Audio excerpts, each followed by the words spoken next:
bẹ́ẹ̀ ni àní gbogbo alágbára ayé tó ń dúnkokò mọ́ ìwọ àtèmi tó ní òun ni Ọlọ́run wa tá a bá ti gbà fún wọn ò ní jẹ́ ká tẹ̀síwájú àbí ká rí ògo wa lò láyé. Ọ̀run ti dìde lónìí o, ó ti gbé wọn ṣubú, wọn ò sì ní dìde mọ́ láé àti láéláé. The fall of Sokoto Caliphate, the fall of powerful Kaba, Northern Kaba. Kai. Ẹ wá wo ìṣubú alágbára. Ìṣubú alágbára ò dáa, ìwọ tó bá lágbára tó jẹ́ ní ńlá ò ní ṣubú o. Ṣùgbọ́n wo ṣe ọwọ́ ẹ̀. Ẹ wo bí ọ̀run ṣe bà yé alágbára Kaba, Northern Kaba, bó ṣe bà yé wọn jẹ́. Ẹ wo bí ọ̀run ṣe gbàgbára lọ́wọ́ wọn, gbogbo àwọn tó ń dúnkokò mọ́ Nigerians àti Nigeria as a country.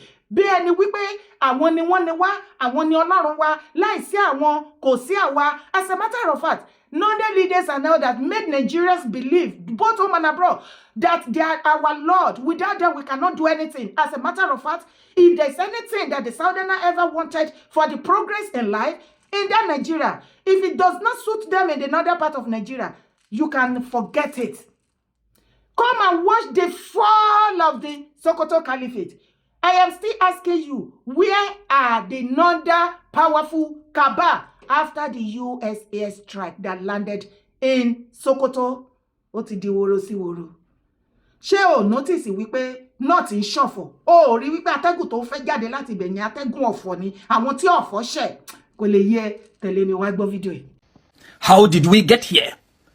Secondly, how we go take comot for here? First of all, I want to say that person will constitute this thing where they call Northern Nigeria. Na thunder will fire you. Na thunder will fire you. But apart from that, I think it's high time for people to know this one. This is not hate. This one where I will talk is reality. Forget about propaganda or sweet words. And any other person that is not comfortable with this, I don't care. But the fact is, it's high time for people to define themselves and stand for whatever reflects the true definition of themselves. And in this regards now, I want to sincerely say that this kangaroo arrangement of northern Nigeria is high time, is more defined, and people that knows that this doesn't reflect them, I am telling you should stay out of this. You need to stay out of this. Talking about this now, I want to tell you that I am telling you sincerely. No, God. This northern Nigeria, it no go stand like this again. I am telling you. And that is why I'm now wondering, where is the Middle Belt Forum in this regards? Is the statement of this Arewa consultative chairman your stand as well? And why have you been sleeping? It's obvious now that no matter how you try to promote togetherness, I am telling you, there is nothing like togetherness. There are people in this country that have agenda and they are working towards that agenda. And it's evidently showing. And let's ask ourselves, when you say these people should be compensated the way they compensated the Niger Deltas, are you telling me what the Niger Deltas did is the same thing that these radical Fulani bandits are doing? Is it the same thing? What were they fighting for in the Niger Delta? They were fighting for degradation of their land and marginalization, and the fact that despite that this part of the region contributes the #1%, the highest percentage in regards to revenue, they feel that they should be more considered. But now let's ask ourselves this question. What are these radical Fulani bandits fighting for? All of a sudden you wake up and you decide to start fighting each other, and you are now bringing flimsy excuses of the fact that the government have not sent you to school. There is poverty or whatever. Tell me that one entity that is the government that sent them to school. And tell me if there are no schools in the north and why did they refuse to attend that? And when you are talking about poverty now, tell me what the northern politicians have done in that regard. And lastly, tell me what does the north brings to the table of the national economy? What do they bring? What are they bringing? Apart from radical religious ideologies and a lot of funny things. What are they bringing? Radical ideologies, at the end of the day, you say you ban alcohol, you are destroying alcohol, you go to Abuja, you shave from alcohol revenue, and at the end of the day, these same people you are calling Arna, they have oil that is now used to actually give you people allocation to go back and embezzle. What the Baba wa leta wolowo kawore yin ko ma je ni more ma sùn láyé olùgbàlà títí dọjọ́ àgbéǹde iṣẹ́ dáadáa tẹ́ ṣe sílẹ̀ kò kú o orúkọ yín ò sì kú kò sì ní kú lẹ́lẹ́lẹ́lẹ́ tí káàárọ̀ òjìrè bá ṣì ń jẹ́ káàárọ̀ òjìrè òun la ṣe sọ fún ẹ pé kò ṣeré bàbá lára àwọn ọ̀rọ̀ tí wọ́n sọ tí wà tèmi mọ̀ ni wípé àwọn ọmọ tálíkà, àwọn ọmọ aláìjẹ́ èèyàn tí ẹ kọ̀ láti fún ní education, láti fún ní life, tó bá di àsìkò kan gbogbo wọn á bọ́ síta, wọn á wá kìgì bojú yín, wọn á wá béèrè ikú tó pa bàbá ńlá bàbá wọn lọ́wọ́ wọn. Òun lọ̀rọ̀ tó ń ṣẹlẹ̀ yìí o, ó ti fẹ́ bẹ̀rẹ̀ ní nọ́ọ̀tì nìyẹn. Ìròyìn tí à ń gbọ́ lọ́wọ́lọ́wọ́ tó tẹ̀ mí létí láti àná, mo yìí ń ṣe findings káàkiri, mò ń pè káàkiri, ṣùgbọ́n allegedly ni wọ́n ní wọn ò mọ whereabout Sultan of Sokoto láti ìgbà tí US strike tó ti landed ní domain wọn. Wọ́n ní wọ́n ti gbé Sultan of Sokoto lọ sí undisclosed place tí wọ́n lè sọ fún ẹnì kankan. Tó o bá wá jókòó kó wo gbogbo bó ṣe ń lọ. Wọ́n ní Sultan of Sokoto Saadu Abubakar has reportedly left his palace for an unknown location, sparking concerns and speculations. The Sultan is the spiritual leader of Nigerian Muslims community and head of the Sokoto Caliphate, a position he has held since 2006. The palace, a symbol of Islamic heritage and governance in northern Nigeria, is usually bustling with activities, but the sudden departure has left many wondering about the circumstances surrounding his exit. Allegedly, gbogbo nǹkan tó rí tí mo kà fún ẹ lọ́dọ̀ tèmi. Ṣùgbọ́n bí mo ṣe ń pè yín, ẹ jẹ́ ká máa monitor ẹ lọ. In the next 6 months, tá a bá gbọ́ pé wọ́n ná rush Sultan àbí El-Rufai, ẹ máa dárúkọ gbogbo wọn yẹn. Tá a bá gbọ́ pé wọ́n kàn dé gbọ́ pé èèyàn kan l'accident inú wọn àbí èèyàn kan sick, wọ́n gbé out of the country, ẹ má believe o. Nǹkan ti ṣẹlẹ̀ ní northern part of Nigeria láti ìgbà tí US ti strike láti Christmas time. Ǹjẹ́ o ti gbọ́ wípé Daddy Trump, mi mọ orúkọ tó yẹ kí n pè wọ́n mú. Ǹjẹ́ o gbọ́ wípé President Trump ó ṣe hello, how are you sí wọn ní north during the new year? Òun ló ti gbọ́ yẹn. Kaduna, Zamfara, gbogbo ẹ̀ kóbà ta. Ẹni orí yóò dilé northern ò ní lè ròyìn síta. Ṣé ẹ notice wípé ìdákẹ́rọ́rọ́ wà ní north ni? North wá dákẹ́.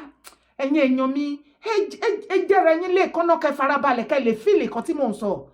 There is always this bubbling, these forces like tó ní agbára, àwọn forces tó ní agbára bí nǹkan kan bí ìdúnkokò mọ́ ní láti northern part of Nigeria to every part of Nigeria.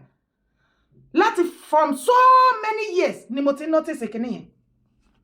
Tó bá nírọ́ ni ẹnu ìgbà tí ọ̀rọ̀ terrorist wà rampant, tó wà rampant. Oh, notice pé ìdúnkokò mọ́ gbogbo every other Nigerian citizen back home and every other part of Nigeria àtàwọn other tribe tó ń gbé nínú north ńbẹ̀. Ìdúnkokò àwọn Sokoto Caliphate àti powerful Kaba ó ní agbára gan lórí gbogbo ayé wa. Tó bá wá rí tí ẹnikẹ́ni ènìyàn bá wá bọ́ síta tó wá sọ fún ẹ wípé ẹ má gbé òṣùbà fún Trump àti gbogbo àwọn western leader tí wọ́n láwọn fẹ́ dìde bí Israelis, wọ́n fẹ́ join Trump, but combination yẹn ara ni o. President Trump, Israeli Prime Minister, kí ló fẹ́ ṣẹlẹ̀ nù bẹ̀ yẹn? Northern àti súfèé wọ́n súnmọ́ wọn súfèé ò fẹ́ mọ bó ṣe lọ ní north.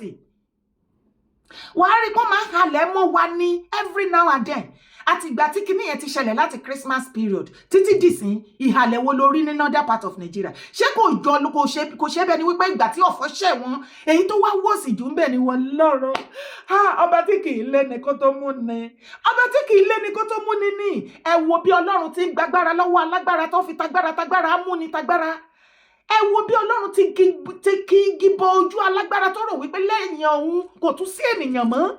Ẹ wo bí Northern Caliphate, Sokoto Caliphate, Northern Powerful Kaba, ẹ wo bí wọ́n ṣe lọ sí ìdákẹ́rọ́rọ́, ìjọ wọn ò pé, oníkálùkù wọn ti fọ́dàgbé, òdìbò lè lọ yàgò, oníkálùkù wá sọ̀rọ̀ sọ, ọ̀pọ̀lọpọ̀ ètò ìwà láyé nu wọn tí ẹ lè tẹ́rù tó ń bọ́ síta láti wá sọ̀rọ̀, torí tó o bá lọ sọ̀rọ̀ anything you say now, wàlẹ́ ò lè gbé ẹ dẹ́wọ̀n.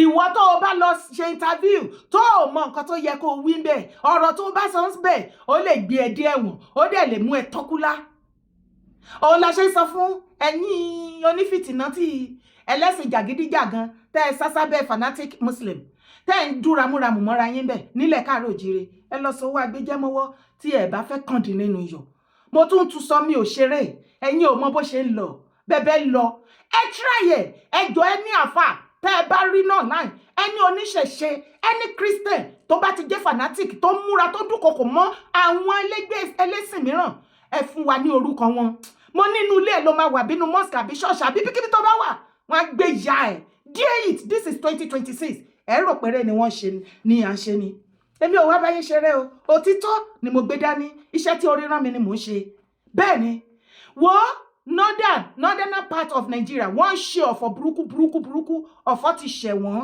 ibẹ̀ ni kọ́kọ́ là ń lọ ẹ̀yin àfáà Ìlọrin ojú gbà mí tì fún yín ayé yín òun wá wàláì aláwàláì ẹni ègbé ló pọ̀jù nínú yín ẹ mà ní tìjú o ọjọ́ tí wọ́n pín ìtìjú ẹ sí nílé ẹ wá máa bèrè pé kí ló dé tí mo ṣe fọ̀pọ̀ rí pọ́ngbà àwọn bẹ́ẹ̀ yẹn kì í ṣe gbogbo wọn o but majority ọmọ àlè tó pọ̀ ń bẹ̀ àbí kò ṣe ẹ̀yin Ìlọrin yìí ẹ̀yin àfáà Ìlọrin tí Kwara tó ń gbóná tó ń bọ́ìlì lọ́wọ́lọ́wọ́ tó jẹ́ pé ọpẹ́lọpẹ́ Trump òun ló ń dá sí kéèsì tí wọ́n pa kúkúrú tó ń pa gúngùn níjẹta mọ́ àná wọ́n sì gbé ọba ní Kwara ń bẹ̀ àti ọmọ ẹ̀ tó ń béèrè 450 million àwọn terrorists rí kọ̀kọ̀ ṣe àtijọ́ tí wọ́n ti ń kidnap tó tẹ́ pa yín ní Kwara ń bẹ̀ ní àfáà Ìlọrin wọn ò ráyé gbé wọn ò sí nínú ayé ṣùgbọ́n ẹ lè dìde láti lọ máa dúnkokò mọ́ ìyá oníyá ìyá Ọ̀ṣun tó ń ṣe tiẹ̀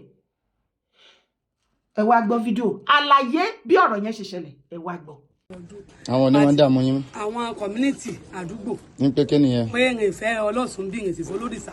ok ṣe rẹ́ǹtì lé síbí báyìí ni. mo kọ́ lé mi fúnra mi ní ẹ̀sìn bá mi ni. ok má bínú ṣe ra léyìí gangan ní abẹ́yìn lẹ́kọ́ láti pilẹ̀. mo kọ́ láti pilẹ̀ ni mo kọ́. ok má bínú ẹ ti kọ́ léyìn ní oṣù tó bí oṣù mélòó.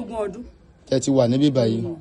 ok ní gbogbo ogún ọdún yẹn wọn àmọ̀ kó ń ṣẹ̀ṣẹ̀ ní gbà yẹn àbí. wọ́n mọ̀ torí wọ́n máa ń rá ẹlòmíì gba kọ́nà rá wọ́n fẹ́ kéèyàn yókù rí.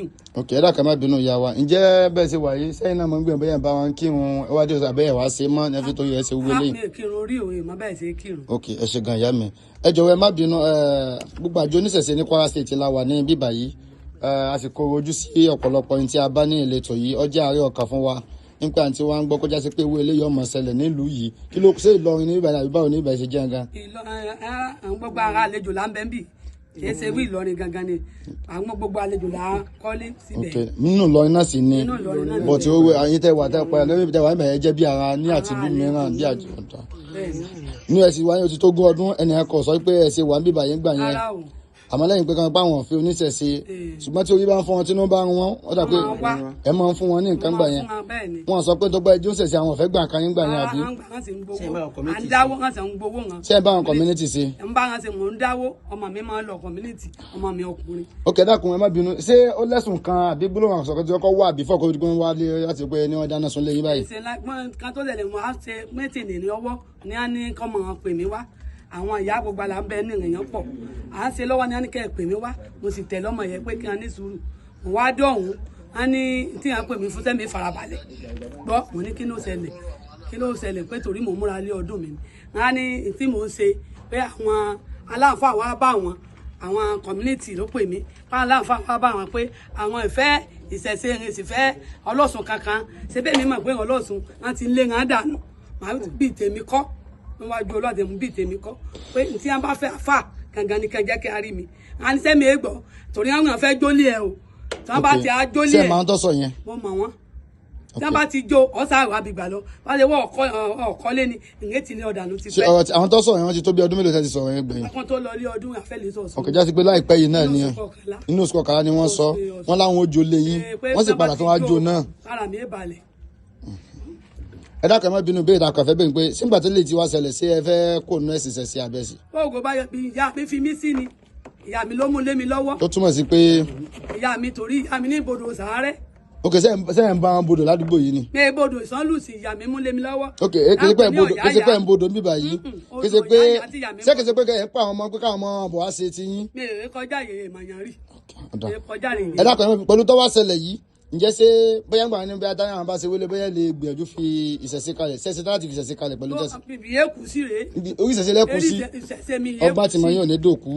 Gbogbo àgbáyé ọ̀rọ̀ lẹ́gbọ́ yìí o, gbogbo International Council for Ifá Religion, gbogbo àjọ oníṣẹ̀ṣe lágbàáyé, ẹ dákun gbogbo àjọ olórìṣà, gbogbo ìṣọ̀kan oníṣẹ̀ṣe, gbogbo oníṣẹ̀ṣe gbogbo àgbáyé lákọ̀ọ́dé lórí ọ̀rọ̀ yìí, ọ̀dọ̀ yá wa láwa yìí, ojú òní ti wà níjẹ̀bi o. Eléyìí lágbára o, èyí ọ̀pọ̀ o, èyí pọ̀ o, èyí pọ̀ o. Ọ̀dà kò ní bàjẹ́ o. bẹ́ẹ̀ ráyé oríṣiríṣi ó dáa nísìn nígbà tí màmá táṣìírí yín báyìí wọ́n ní majority ẹ̀yin àfáà yìí lẹ máa ń gba ti ẹ̀yìn wa kọ̀nàkọ́nà kọ̀tíkọ̀tì wá gbàgbẹ́ra fún àwọn kọ́sítọ́mà yín tí kọ́sítọ́mà bá wá woṣẹ́ tẹ́ ẹ rí nǹkan tó ń ṣe wọ́n ẹ mọ̀ bẹ́ẹ̀ ṣe máa rí solution àwọn ìyá àwọn jáwéjáwé wágbòwágbò àwọn ìyá ọ̀ṣun àti oríṣiríṣi bẹ́ẹ̀ àwọn lẹ máa ń sátọ̀lé lọ tẹ́ máa lọ sọ fún tó máa bá yín ṣe tẹ́ ẹ lọ gbé fún wọn mélòó ni hàǹtú ló ti cure nínú disease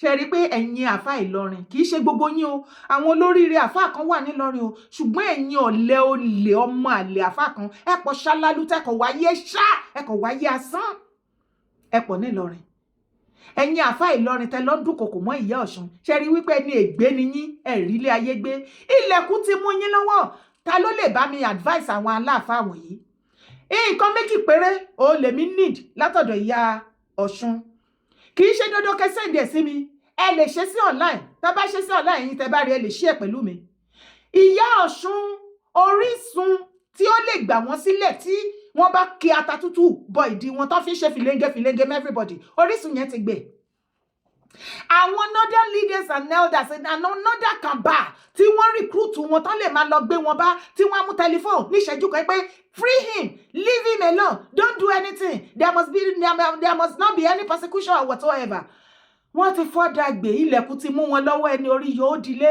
abẹ́yìn àfá Ìlọrin ẹ ti sùn ṣé ń bá ẹ gbọ́ information tó lọ ìgbà tó jẹ́ pé nǹkan tó ṣẹlẹ̀ nínú ayé ẹ̀ ní gbọ́ ẹ̀ sì ti yí ọpọlọ yín ẹ̀yin alábòsí ẹ gbọ́ wípé nǹkan ti ṣẹlẹ̀ ní nọ́ọ̀tì ẹ rí wípé nọ́ọ̀tì northern part of Nigeria tẹ gbọ́kànlé orísun ayé yín àwọn bàbá yín tẹ fi ṣe rádaràdà lẹ̀ káàrọ̀ òjìrè ẹ rí wípé wọ́n ṣe ọ̀fọ̀ lọ́wọ́ ní nọ́ọ̀tì ọ̀fọ̀ burúkú èyí tó wá le jù mẹ́ni pé kí nǹkan dé báyàn kéèyàn kó máa ṣọ̀fọ̀ kó má lè pariwo síta can you imagine that kind of money kí nǹkan ṣe é kó tó yẹ kó pariwo pé nǹkan bẹ́ẹ̀ ṣe oko tẹ̀ réyàn kan sóòlù ẹbí yá tẹ̀ you know kí nǹkan yẹn kó má lè sọ̀rọ̀ síta kó máa torí tó bá wo bó ṣe lọ ẹ̀yin àfá Ìlọrin ẹ̀yin àfá oníjàgídíjàgan àfá ọ̀wọ̀ náà Ìlọrin tìyín ti bá yín ṣe rí nígbà tí ọbẹ̀ ti bá ìdí àwọn bàbá yín àwọn kàbá northern kàbá tó gbéṣẹ́ fún yín tó ń recruit yín tí Trump ti bá wa sọ àdó olóró sáàrin wọn èyí tó ti tọ́kúlá èyí tó ti gbé sá lọ àgbúrò anybody gbogbo wọn forí pamọ́ sínú ilé wọ́n ṣọ̀fọ̀ ọkẹni okù northern kàbá tó máa bọ́ síta táwa gbẹnu gbẹkúgbẹ can't you see ṣé ẹ notice wípé àwọn northern leaders and elders now even when they try to grant the interview they wash their mouths and with their words they don't talk like before anymore you know before they will just open their mouth wow and say anything they like because they know nobody will say anything now ìjọba agbára ìjọba òkà àwọn gangan níjọba but ever since the President Trump tó ti ṣe kinní yẹn fún wọn because ó ṣọ́ọ̀kì wọn gan ní north the last thing ever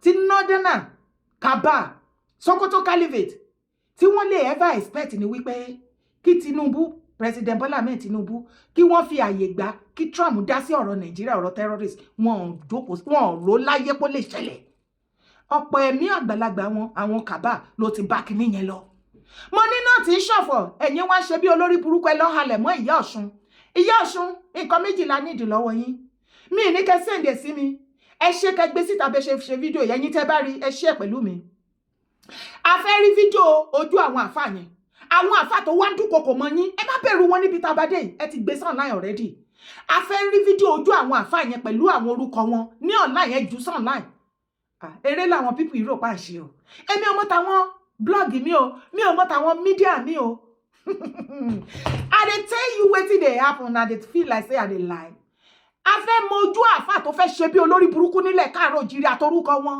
Inú ilé ẹ̀ ló máa wà tó máa wá gbé àbí inú mosque ló máa wà tó ti kírun tó ti máa wá gbé ẹ. Tó bá ti gbé ẹ, okay, ta ló rè pé ń bọ̀ wá sí àwa solicit fún ẹ. Olúwo mọ bó ṣe ń lọ. Nǹkan ti ṣe Godfather gbogbo wọn ní nọ́ọ̀tì. Òǹgọ̀ tó bá wíwíkúwí bó ṣe wà yìí àgbà kó bà. Ẹni rẹ̀ lọ ni wọ́n wá gbé lásán ló rò wípé Mufti Ìwó ló gba Jésù sáyé ẹni tó gentle. Lásán ló rò wípé gbogbo iṣan Mufti Ìwó wálẹ̀ ni. Ọkọ mi ní Mufti Ìwó ti gba Jésù, mo ní jẹ́ orí ẹ. Ẹwà rí nǹkankan àtijọ́ tí wọ́n ti ń àtàkì Kwara as a whole. Àbí Ìlọrin ò ń ṣe ara Kwara ṣẹ̀ra yẹyìn wípé ẹni ègbé ló pọ̀ jù lára ẹ̀yìn àfà tó wà nílọrin. Kẹ́dẹ̀ máa wò wọ́n jí wọn gbé gan nílọrin o. Wọ́n jí wọn gbé burúkú lógún lọ́gbọ̀nlọ́gbọ̀n. Ṣùgbọ́n ìtìjú wípé wọ́n á fi wọ́n ṣẹ̀sí lọ́nláì wọ́n pa mọ́lẹ̀. Gbogbo ẹ̀ ló wà lọ́wọ́ ti tèmi. Ìṣẹ̀lẹ̀ máa tó ṣẹlẹ̀ ní kíákíá ní Ìlọrin tó máa kì á yà tó jẹ́ wípé á fún wa ní oore ọ̀fẹ́ láti gbé gbogbo ìtókù tó ti ń ṣẹlẹ̀ tẹ́ǹbò á ṣọ́ọ̀kì yín bákan. Mo ní ẹ ti bàjẹ́ bolẹ̀ nílẹ̀ káàárọ̀ òjíire, ẹ ti bàjẹ́ bolẹ̀, a máa fọlẹ̀ yẹn ó máa mú. Eku ake bí eku, ẹyẹ ake bí ẹyẹ, ọmọ ènìyàn ń fọ̀n bí ọmọ ènìyàn. Kí ló dé? Àánú ni irú wa ìrí gbà náà. Ọ̀pọ̀lọpọ̀ tó wà létẹ̀ ń ṣe oríṣiríṣi fún. We are not better than them. Kí ló dé tẹ̀ ní wọ́n lára? Dara.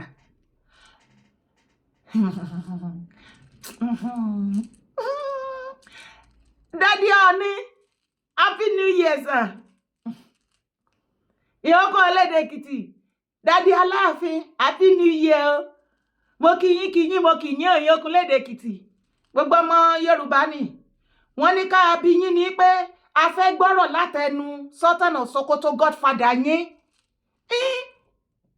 Àtìgbà tí ẹ̀dọ́ olóró ti láǹdì ní Sokoto, làwọn èèyàn kan wá pè mí wípé kí n bá wọn rawọ́ ẹ̀bẹ̀ sí Daddy Ọọ̀ni àti Daddy Aláàfin àti Tẹ̀lú ta fi dúró níwò Godfather gbogbo àwọn mẹ́tẹ̀ẹ̀ta yẹn. Ìpé ibo ni Godfather wọn wà láti Christmas Day tí dìsín àrẹ́jà rómìnira àgbọ̀n kankan. Àti ẹ̀rẹ́ nìkan kan kó wá máa fún wa story one Nigeria is not negotiable. Kí ló ṣẹlẹ̀? Ẹ tí mọ̀ nǹkankan. Tọ́lọ́run bá dé alóhùn dé kò ń fi iṣẹ́ ìsílẹ̀ fẹ́ nìkan ṣe. Aláṣepẹ́ lọ́ba mi òkè. Mo ní gbogbo alágbára tó dúnkokò máa yé ìwọ àtẹ̀mí tó ní ìwọ àtẹ̀mí ò ní rògo wa lò tó ní tí ò bá ti sí òun tá bá ti fàyè gbà òun láti máa darí ayé wa láti jẹ́ Ọlọ́run wa òun ò ní jẹ́ ká rọ́nà kọjá. Lónìí gbogbo alágbára náà ṣubú lulẹ̀ yakata wọn ò ní dìde mọ́ wọn ò ní gbérí mọ́. Ṣẹ̀dẹ̀rẹ̀ wípé northern part of Nigeria máa pé mọ́ kò pé mọ́. The end of north.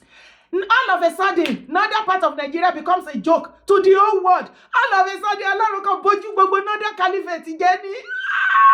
Congratulations and jubilation.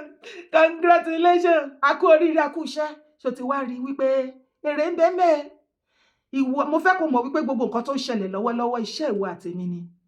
Ọlọ́run ó ṣe tó dàdúrà wa lù wá láyà torí ẹ ti mọ̀ wípé àlẹ́ nìkan lẹ́yìn ẹ̀yin kò tún sẹ́lòmíì. Ìdí nìyẹn má jẹ́ kó sú ẹ. Kò ní jẹ́ mi èmi náà ò ní jẹ́ kó sú mi. Ìrìn àjò yẹn ò rọrùn ṣùgbọ́n nígbà tá ti ń rí tí ọ̀run ti ń gbàdúrà wa.